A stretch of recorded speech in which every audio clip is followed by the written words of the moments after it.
Thank you so much for joining us for CBN NewsWatch. I'm Ephraim Graham. Ahead today, as 31 hostages are reported dead, with more possibly killed, Hamas has offered new hostage release deals along with a ceasefire. At the same time, Israel discovers new evidence linking aid from Iran to Hamas and its leader, Yahya Sinwar.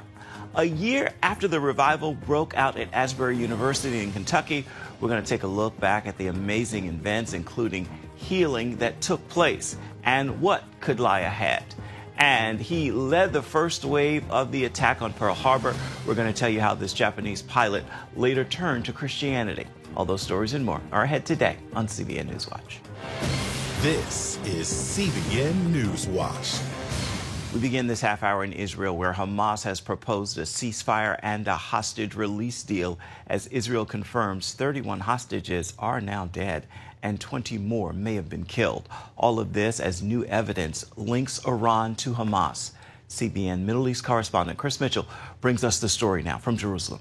IDF spokesman Daniel Hagari said the IDF notified 31 hostage families that their loved ones are no longer alive. The New York Times also reporting that Israeli intelligence is assessing unconfirmed information that at least another 20 hostages may also have been killed. The report said some of the dead were killed on October 7th, some died of injuries while in captivity, and others were killed by Hamas inside Gaza. Alongside the shocking news comes word of potential progress in hostage negotiations. Qatar's prime minister said Hamas is positive about the latest proposed deal, which would include a pause in the fighting and release of Palestinian prisoners. U.S. Secretary of State Blinken said a deal is achievable, but there's a lot of work to be done. In Paris Wednesday, families of French-Israeli hostages appealed for their release. We don't need people to hope for us. I have hope. We need help to get citizens free from the captivity of Hamas. Oad is a French citizen, and I ask from France to do all the effort to release him and everyone. Israeli War Cabinet Minister Benny Gantz reaffirmed securing release of the hostages is one of the main goals of the war. The return of the kidnapped is an integral part of the victory and does not replace our duty to remove the threat of Hamas. If we reach an outline, it will be a step on the way to victory. The IDF also announced it's found evidence in tunnels under Khan Yunis linking Hamas leader Yahya Sinwar to Iran. We're publishing some of the intelligence information found by our forces indicating a direct connection from Iran to Hamas, and more so to Yahya Sinwar. The IDF discovered large amounts of cash, documents showing the transfer of funds from Iran to Hamas, and envelopes of cash transferred directly to Hamas leader Yahya Sinwar. In all, they seized 20 million shekels and documentation that Iran transferred more than $150 million to Hamas and Sinwar in the last decade. Meanwhile, in a show of support to the Jewish state, newly elected Argentinian President Javier Milei arrived in Israel, prayed at the Western Wall, and announced his plans to move his country's embassy to Jerusalem. And Middle East Bureau Chief Chris Mitchell joins us now from Jerusalem with more. So, Chris, why is this evidence linking Hamas and Yahya Sinwar to Iran so significant? Well, Ephraim, it's significant. It's a solid evidence of the relationship that's been going on for many years. Hamas is one of Iran's ring of fire proxy groups in the region to surround and destroy Israel. Iran says it's acknowledged it's supported Hamas, but it's saying that it has no prior knowledge of October 7th. It's also proof, Ephraim, that the IDF seems to be getting much closer to Sinwar. And capturing or killing Sinwar would be a huge symbolic and psychological win for Israel. Israel right now is fighting in Khan Yunis, and Khan Yunis is known as the stronghold and one of the main headquarters for Hamas. So perhaps they're getting closer and closer to Sinwar. But as we've said before, he's likely surrounded by many of these alive hostages, makes it very hard to capture or kill him. What is the response in Israel to this proposed Hamas 3 hostage ceasefire deal? Well, first of all, this is what the proposal is. It's 3 stages of 45 days each. be no fighting. And during those stages, one additional group of hostages are going to be released. Hamas wants an immediate halt to the military campaign. They want the withdrawal of all Israeli forces from the Gaza Strip. They want freedom for 1,500 Palestinians, some of them, about 500, serving life sentences, meaning they probably have murdered Israelis. And they demand as well that UNRWA would continue to operate in Gaza. And my understanding is that those demands are too high for the Israeli government to accept. Netanyahu needs to be careful about these negotiations. If he agrees to too much, he risks that some of the parties in his coalition would lead the government. That could lead to a new election, and that wouldn't be a good thing in a time of war for Israel. The United States Secretary of State Antony Blinken is in the Middle East. What's expected from the visit?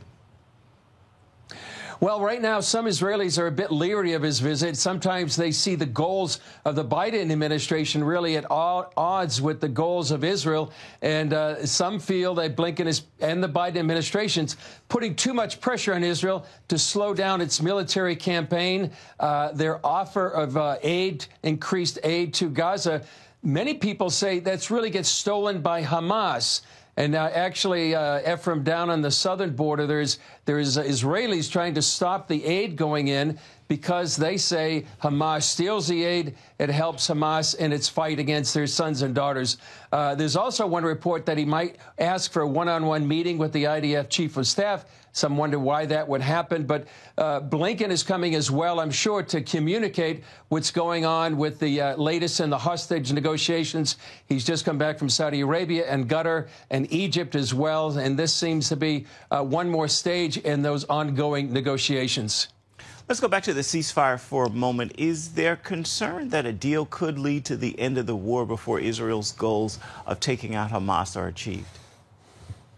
It's a concern of many Israelis, Ephraim, and we've talked to some soldiers who have already been inside Gaza fighting. They don't want to stop until all of Hamas is defeated. They don't want their friends and comrades in arms who have died for their lives to be in vain.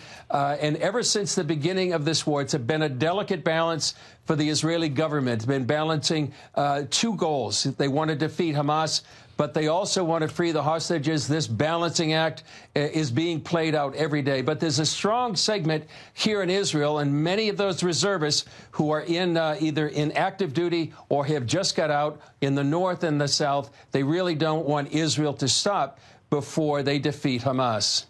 All right, Chris Mitchell from Jerusalem, thanks always for your insight. Stay safe and know that we back here at home are praying for you and the staff there in Israel to remain safe. Here at home, an attempt by Congressional Republicans to impeach Homeland Security Secretary Mayorkas failed by just 2 votes, with 4 Republicans siding with all Democrats. The GOP accusing Mayorkas of willfully refusing to stop migrants from entering the country illegally, resulting in record numbers of crossings, nearly 250,000 in December alone. But Democrats argue it's just essentially a policy dispute and doesn't rise to the level of high crimes or misdemeanors. Coming up, 1 year after revival broke out at Asbury University, we're going to take a look at the amazing events that took place during that spiritual awakening, along with what may lie ahead. We've got the story for you when we come back.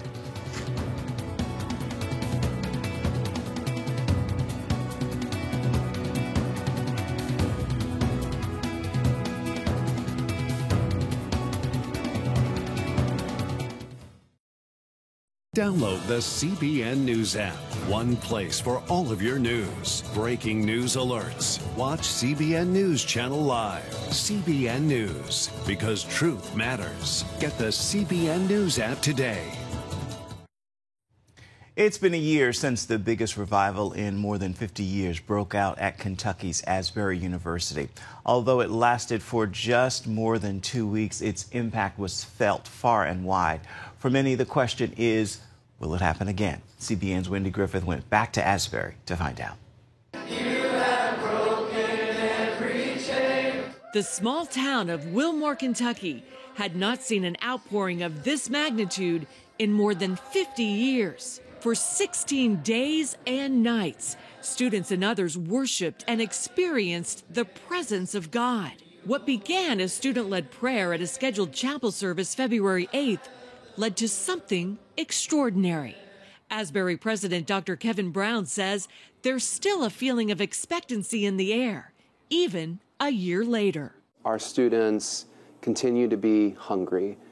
They continue to lead. They've gone and they've shared. We've had over 50 groups go to different ministries and churches, both in the United States and overseas. This is Hughes Auditorium here at Asbury, where for more than 2 weeks, the Holy Spirit showed up in such a way that it drew not only students, but people from around the world, hungry for a taste of His glory. God turned my world technicolor. And I don't know how else to describe it, but prayer came alive. I mean, I saw physical healing, cancer be removed. I saw, like, physically cancer off somebody's neck be removed. I saw emotional healing, relational healing. There were 2 other girls and now my boyfriend, and we spent literally every waking moment.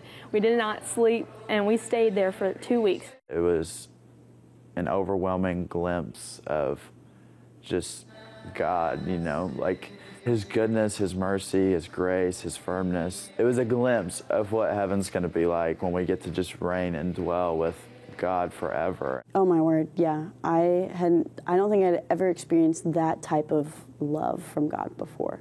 Like, I thought 100%, like, this is, like, I've done too many things. I've messed up too many times. Like, I'm too far gone. Like, I thought all of those things, and yet God met me with such grace and compassion. I knew we were encountering something, but it was like halfway through the weekend when I was like, this is really special. Pastor in residence Zach Merkreebs was the one preaching that day and admits it took some time to realize the extent of what was happening and says it's still in the air a year later. The temperature on campus is unbelievable. But what's exciting is they're longing for authentic, long-term steps, not just like 16 days of power. And they're wanting to pursue holiness. They want to be done with porn. They want to be done with addiction to their phones. They want to be done with those kind of things. They want to really have authentic walk with the Lord.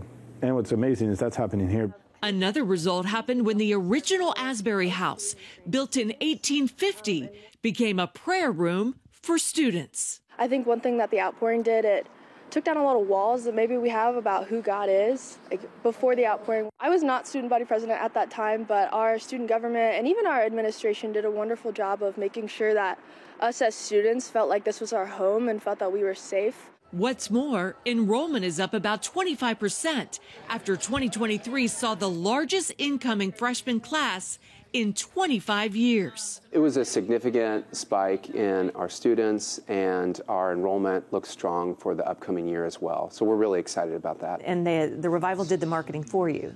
It really did. The revival that started here last February didn't stay here at Asbury. What do you think the span is? Can you even measure the span of this revival? On one hand, yes, we can talk about students went here are the numbers, here's the social media feed. I'm more interested in the long-term influence of what we're seeing with this generation. Do you think it's going to come back here? I don't know, but I will say if it does, it won't be because we plan it. It will be because that's what the Lord chooses to do.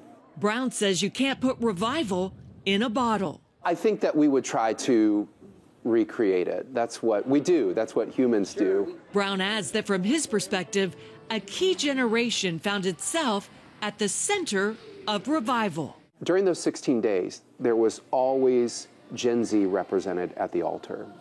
And the very last day that we had a formal service together, I'll never forget, someone stood in front of all these students, 1,500 Gen Z students in the room, and said, "You will not be the generation defined by depression, anxiety, addiction, and suicidal ideation."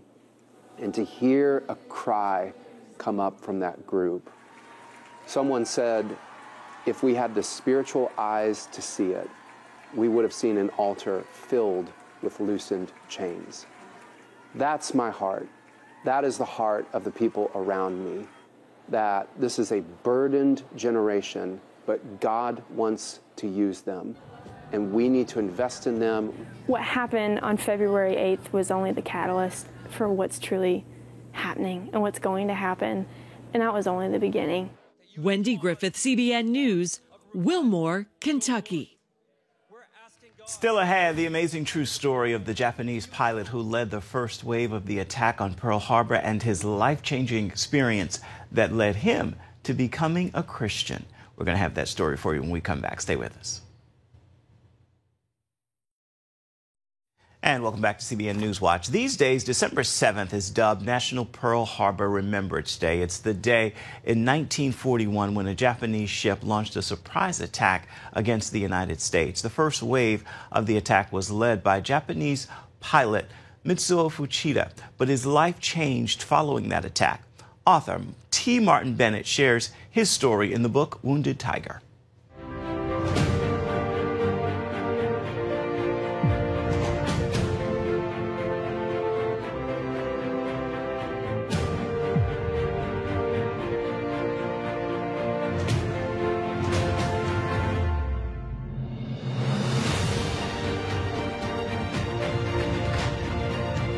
When did you, as an author, first come to this story? Because it obviously took some digging to make this all happen and be a book. Yeah, so I've always loved true stories from an early age, Ephraim, and I had come across a used book online of this guy, and I know quite a bit about World War II, the Pacific War. I know a lot of redemption stories, lives changed. I never heard anything about this guy's life.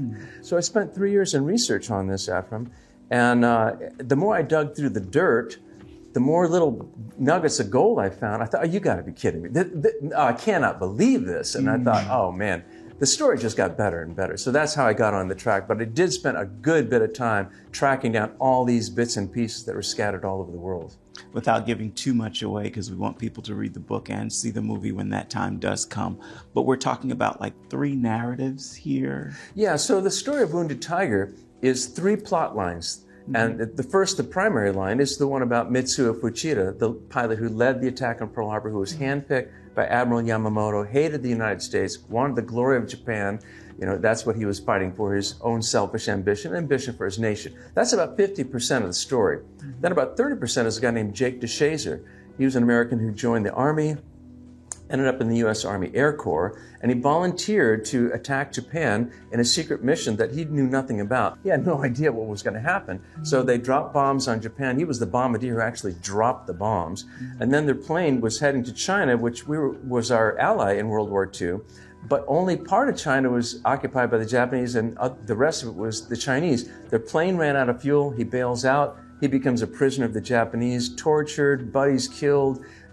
Died of exposure, solitary confinement. It was hell on earth for him. The third plot line are the Covels. They're highly educated teachers from Chicago, and they love the Japanese people. They love God. They went to the poor sections of town, help people, medical care, feed them, and teach them the good news about the Lord. How these stories develop and how they come together, odds are millions to 1 that any of these things would happen the way it happens. And it's a very rewarding story. People who have no interest in religion, God, Jesus, church, nothing, I mean zero, even anti-Christian people, read the book. One woman told me with tears rolling down her face, unbelievable story. In the story we see hate, vengeance, and redemption. Absolutely. And you know, the world has been at war since the beginning of man. We're seeing it today in the news every day, killing, fighting, you know, who has more power here? But Fuchida, and I got this in his own writings, that he said, you know, war begins in the heart. Therefore, peace must begin in the heart. It's not a matter of who has the biggest guns. It's a matter of allowing yourself and seeking the pathway to peace. And how that happens in his life and in DeShazer's life and in the Covels' lives, and how this girl, Peggy Covell, in upstate New York becomes the fulcrum of change in Fuchida's life. How these things happen are mind-boggling. We wouldn't be sitting here today if these people had not just said yes to God in a small way first. How has this book and this journey changed you? Well, it's changed me in that it set the bar a lot higher on what we shoot for in life. simple acts done in obedience and love can have monumental impacts on other people and the planet itself. You don't have to do big, crazy stuff to have an impact on this world in a positive way. So our small choices every day, they could have giant ramifications. And so I take my life a bit more seriously. And I just felt the Lord say, Martin, whoever has the world's goods and sees his brother in need, yet closes his heart, how can the love of God be in him? I feel like the Lord say, Martin, raise the bar. I'm helping you. You help other people. You don't know who you're going to meet and what they're going to be in the future. Help everybody. Love everybody. So that's the question I have now. I say, Lord, how can I help this person?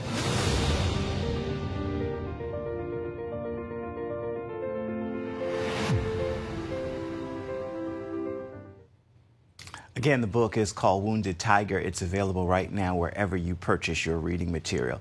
Be sure to join us tonight for an all-new episode of Studio 5. We're sitting down and talking to Grammy Award-winning recording artist Gloria Gaynor. She is known for her mega hit song, I Will Survive, but it almost didn't become a hit. She shares that lesson and more in a new documentary. You can catch an all-new Studio 5 tonight at 8 Eastern on the CBN News channel. You can also watch it on the CBN News app or on YouTube. Stay with us. We're coming back with an encouraging word for your day ahead. Get your daily quick start from CBN News. A quick read on the important news of the day delivered right to your inbox. Stay current on breaking news, politics, and entertainment. Go to quickstart.news and subscribe today. Time now for your Wednesday word, and today's word is faith. I'll pull a quote from a lesson from Pastor Tony Evans. Faith is acting like it is so, even when it is not so, in order that it might be so, simply because God said so. You don't need faith to see the visible. You need faith to see what you can't see. With that word, I encourage you to make this a wonderful Wednesday, and be sure to have yourself a wonderful rest of the week. Well, that will do it for this edition of CBN NewsWatch. Remember, you can always find more of our stories on the CBN News channel. You can find them there at any time, as well as at cbnnews.com. Take a moment. Let us know what you think about the stories you've seen here today. You can email us, newswatch@cbn.com. You can also reach out and touch us on Facebook, Twitter, and Instagram. We'll see you back here, same time tomorrow. Goodbye. God bless.